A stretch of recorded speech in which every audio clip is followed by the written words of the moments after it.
안녕하세요. 보건석 성형외과 대표원장 보건석입니다. 오늘은 한 환자의 코 성형 과정을 이야기해 보려고 합니다. 이 환자는 더 아름다워지고 싶다는 바람으로 코 수술을 시작했지만 안타깝게도 계속적인 부작용이 발생하여 오랜 시간 아픔과 불안을 겪게 되었습니다. 이 환자가 어떤 과정을 거쳐서 총 9번의 수술을 하게 되었는지 한번 차분히 살펴보겠습니다. 20년 전 타 병원에서 실리콘을 사용한 첫 코성형 이후에 3년 전 같은 곳에서 두 번째 수술을 했는데요. 이때는 실리콘 제거와 기온고를 이용한 코끝 성형을 받았다고 합니다. 그럼에도 불구하고 코에 염증이 발생했고 결국 모든 이식물을 제거해야 했습니다. 그 결과 코에는 구축이 남게 되었고, 이 구축을 해결하기 위해서 2년 전에는 역시 타 병원에서 늑연고를 이용하여 세 번째 수술을 시행하였다고 합니다. 이 수술 이후에 코끝 피부 상태는 굉장히 얇았고 연골이 겉으로 투명하게 이렇게 비쳤었고, 콧대는 낮았지만 코끝만 높은 불균형한 그런 모습이었습니다. 콧등은 이렇게 넓게 퍼져 있어서 성형한 느낌만 있었고 예쁜 코의 모습은 아니었습니다.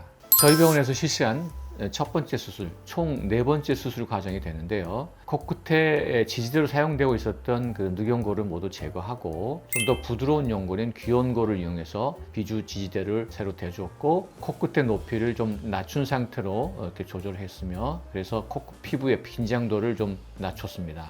들린 코끝을 내려주기 위해서 역회전 이식을 하였고, 낮았던 콧등에는 이제 기증 진피를 이용해서 융비술을 하였고, 콧등이 넓은 부분은 절골술로 모아주었습니다. 수술 전에 코끝 피부에서 보이던 그 연골 비침과 뾰족했던 모양이 수술 후에는 코끝이 아주 자연스럽고 부드러운 모습으로 변화되었고요. 낮았던 콧대와 펑퍼짐했던 콧등도 모아지면서 자연스럽게 높아졌습니다. 콧등은 낮고 콧구멍 올라가는 이런 오목곡선이 심하게 있었는데, 수술 후에는 직반 라인이라고 하는데 콧등과 코끝 라인이 자연스럽게 균형을 이루고 있는 것을 볼 수 있습니다.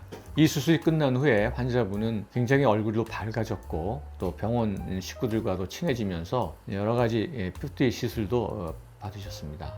그렇게 해서 이제 수년이 지났는데 어느 날 갑자기 그분이 오랜만에 저희 병원을 다시 찾아오셨습니다. 환자의 얼굴을 보는 순간 저는 그만 망연자실해졌습니다. 지난번에 본원에서 수술을 받았을 때는 너무 만족스럽고 예쁘다는 말을 많이 들었다고 하셨습니다. 하지만 어느 순간부터 조금만 더 코가 높았으면, 조금만 더 코가 더 길었으면 하는 욕심이 생기셨다고 합니다. 타 병원에 가셔가지고 우리 병원에 오시기 직전 1년 전과 한 달 전에 늑연골과 기증진피로 2번의 수술을 받았지만 모두 염증이 생겨버렸고, 그로 인해서 코가 심하게 찌그러지고 또 지금은 코에서 고름이 흘러나와서 매일 불안과 절망감 속에서 있다가 어쩔 수 없이 저희 병원을 찾아오게 되었다고 하셨습니다. 결국 2022년 6월 20일 저희 병원에서 이제 2번째 수술, 그래서 총 7번째 수술을 진행하게 되었습니다. 코 기둥은 안으로 쑥 말려 들어가 있었으면서 코끝이 이렇게 양쪽으로 이렇게 접혀 있는 그런 모습이었습니다. 염증으로 인한 유가종이 울퉁불퉁 사방에서 튀어나와 있었고, 측면 모습 보니까 코가 너무나 짧아져 가지고 코끝이 거의 절반 정도 수준으로 줄어들어 있죠. 제거 수술하면서 이렇게 코 안을 열어보니 이전에 제거했던 실리콘의 피막이 그대로 남아 있었고요. 늑연골 조각들, 그다음에 비중격 연골 조각, 기연골, 그리고 유가종 등이 코 안에 꽉 차 있었습니다. 그래서 이 모든 염증 조직과 잔여 이식물 등을 깨끗하게 제거하였습니다.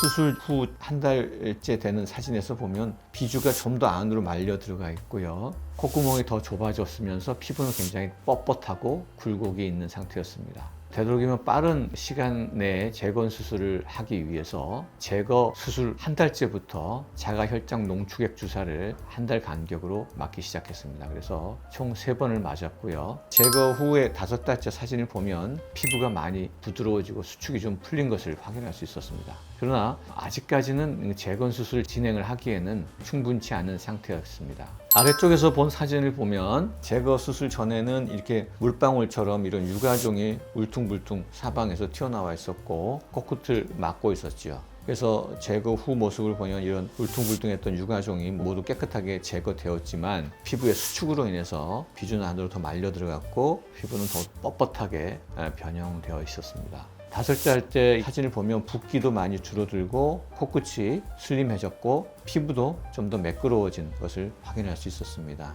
측면 사진이고요. 5개월째 사진을 보면 피부와 연부 조직이 많이 숙성되어 있다는 것을 확인할 수 있습니다. 피부 색깔도 좋아졌고요. 한 달째 모습, 5살째 모습이 현저히 차이를 보이고 있습니다. 제거 후에 코의 피부와 연부 조직이 구축으로 인해서 심하게 이제 오므라들고 뻣뻣했었는데 조금씩 회복되었지만 충분치는 않았습니다. 결국 제거 수술 후 8개월째 2023년 2월에 재건 수술을 진행하기로 하였습니다. 코 안의 골격과 연부 조직의 손상이 심하고 또 수축이 굉장히 심해서 코의 길이가 우리가 원하는 만큼 늘어나지 않을 수도 있다는 점은 설명을 드렸고 환자분도 이를 충분히 이해하시고 동의하셨습니다. 이번 수술은 저희 병원에서 3번째, 환자에게는 총 8번째 수술이 되었습니다. 이제 재건 수술을 할 당시의 모습은 콧구멍 경계선이 이렇게 들려 올라와서 정면에서 콧구멍이 많이 보이고요. 코 길이가 많이 짧고 납작한 상태였습니다. 또한 코끝과 콧날개가 심하게 쪼그라져서 이렇게 찝힌 모습, 그 다음에 들린 모습, 비주가 안으로 말려 들어가는 그런 모습들이 있었죠. 또 내부적으로는 이제 비중격이 거의 남아있지 않을 정도로 무너져서 또 심하게 휘어 있어서 코 안에 콧구멍 공간이 굉장히 좁았고 그래서 내시경조차 들어갈 수가 없었습니다. 수술 과정에서는 코 피부와 연부 조직을 골격으로부터 완전히 박리한 다음에 자가 누경골로 비중격이 있던 자리에 L자 형태의 그 비중격 골격을 세워서 코의 축과 길이를 늘리고 코의 길이는 조금 아쉬움이 남지만 피부가 너무나 부족하고 뻣뻣했던 것을 고려하면 매우 만족스러운 결과였다고 생각을 합니다. 코끝 찝힘과 그런 들림은 누경골로 날개 이식을 만들어 주었습니다. 날개 이식을 통해서 펴주니까 외측 밸브가 넓어짐으로써 코의 구멍의 입구가 충분히 넓어졌고요. 콧등에는 이제 높이를 보강하기 위해서 기증 진피를 사용해서 융비술을 시행하였습니다. 수술을 한 결과는 상당히 성공적이었습니다. 환자분도 거울을 보시면서 안도의 한숨을 쉬고 오랫동안 불안과 기다림 속에서 느꼈던 그런 마음의 무거움이 한결 가벼워진 듯해 보였습니다. 재건 수술 후에 2~3개월 간격으로 자가열 줄기세포 시술을 하였습니다. 그래서 2년이 된 사진을 보면 코의 피부가 거의 정상인의 그것과 비슷한 정도로 아주 자연스럽고 부드럽게 회복이 되었습니다.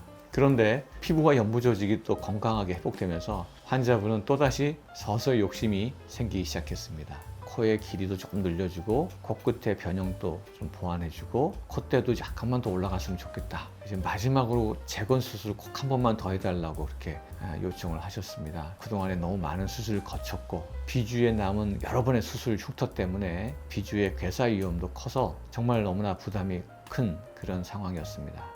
8년 동안 쌓아온 환자와의 인연과 또 공감대를 외면할 수 없었기에 꼼꼼하게 준비를 한 끝에 마지막 수술, 즉 총 9번째 수술을 진행하기로 결정을 했습니다.